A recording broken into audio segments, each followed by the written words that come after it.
Today I'm making some cake pops. I made a cake recently with our 4-layer cake and I only used 2 of them. I froze the other 2 and today I'm gonna transform them into some cake pops. So I've got some chocolate buttercream frosting that I made in the deluxe stand mixer, just following the recipe and the booklet that it comes with.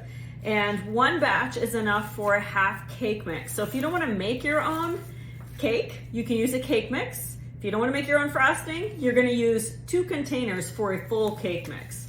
So because I'm using chocolate, I don't care about it not being caramelized on the top. I'm just going to crumble it up right into the stand mixer. You can kind of see there's that chocolate frosting, and I'm just going to kind of break it up and add it to the stand mixer. You can certainly use a mix and chop if you want to, or just get your hands in there. It's okay. Now that all of my cake is crumbled, you can see it's kind of loose in there, we're gonna put it on the stand mixer. It's important you don't beat it, you just wanna incorporate everything. So if you want to, just use your scraper and do it by hand.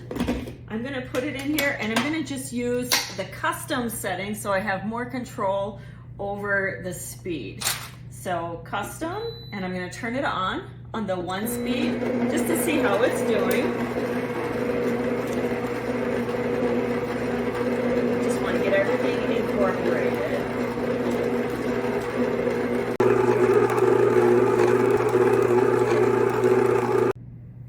I let it go for about 30 seconds just on the custom 1 speed. We're gonna do the rest of it manually, but I think it's really perfectly combined. If you're doing this with kids, of course, they're gonna love to lick that beater. So let's take a look at the texture here. It looks a little bit cakey and thick, right? That's exactly what we want. So now we're gonna portion it onto some parchment paper. We need to let these get firm before we dip them. I'm using the large scoop and just do, a level scoop just like this until you have all your batter and frosting mixture portioned out.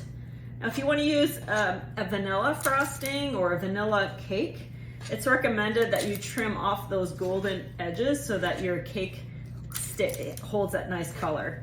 Because I did chocolate and chocolate, wasn't really necessary for this one. Okay, so once it's all portioned out, you take your hands and just kind of roll them very gently to kind of round them off. You can actually skip this step if you want to and let them firm up in the freezer or the fridge first. I'm gonna pop mine in the freezer for about a half an hour so they'll be nice and firm and then they'll be ready for dipping.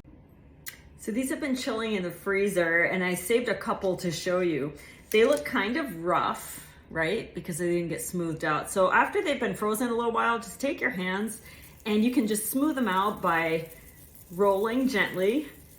If you left them in the freezer a little bit longer, you might just kind of push it in a little bit just to make it more spherical like that. It's okay if it's not perfect. All right, and of course, if you want your cake balls to be smaller, use a smaller scoop. All right, here's what we're gonna do next.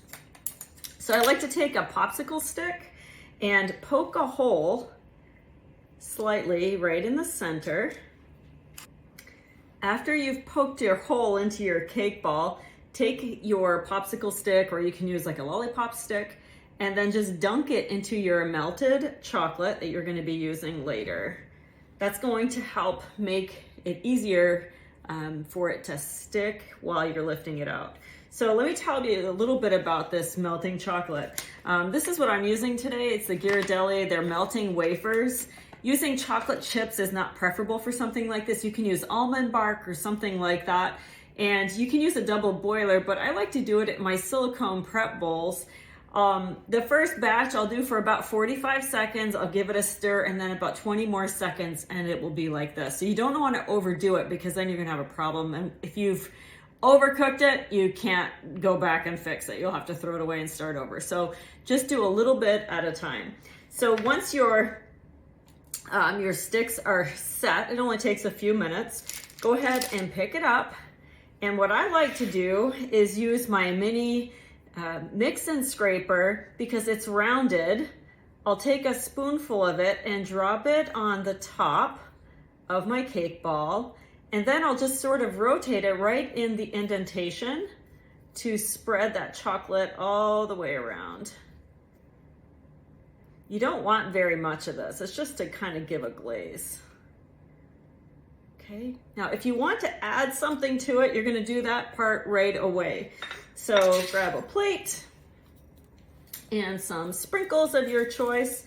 This sets up very quickly, so if you do want to add sprinkles, you're going to do it immediately, and just a few on top.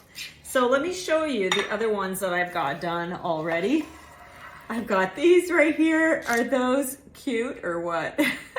You could have some fun with them. And then I've got some that just have colored nonpareils, and then some white ones. But keep in mind, you can change up your colors. So if you want to do like a white almond bark as your coating, you could also drizzle some of the darker chocolate and use a Ziploc bag, just snip the tip and make a little piping just to make it pretty. But I think for a kid's birthday party, these would be so, so fun. So I hope you'll give these a try. They're super simple and they're playful. Give it a go.